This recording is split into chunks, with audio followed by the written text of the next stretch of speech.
In 897 CE, a dead pope was placed on trial, and it ended with the deceased Pope Formosus' body being thrown into the Tiber River by Pope Stephen VI.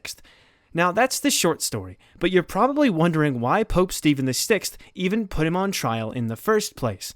Well, it starts with a man named Sergius, who felt as though he was wronged in not being selected over Pope Formosus for the papacy. There were two influential bodies that were fighting to get their guy elected as pope.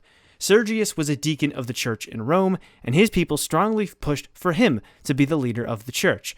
On the other hand, Formosus was a bishop of Porto, and is said to have been very well versed in all of God's teachings. Because Sergius felt that he was wronged in not being chosen for the papacy over Formosus, he and his allies, some of which were political families of Rome and not even members of the clergy, pushed for the Cadaver Synod, the official name of the trial of Pope Formosus, through the newly elected Pope, Stephen VI. Although, you might be thinking, if there's a new pope, doesn't that mean the last one's dead? And yes, you're right. It does mean that.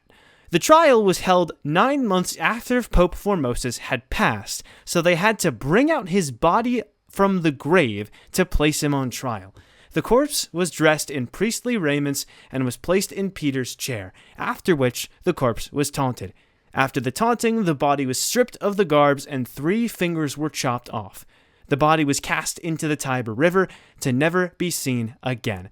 Although, not that long after, it was seen by some fishermen who caught it down the river.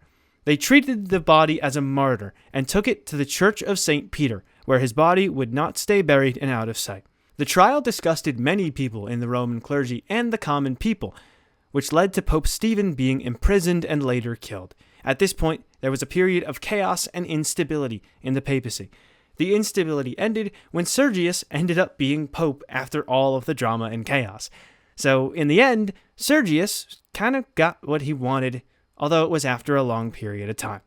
Even with the people and clergy being disgusted by the Cadaver Synod, Sergius had outwardly supported the trial. The trial itself did more to discredit Pope Stephen VI than it did to discredit Formosus on his legacy.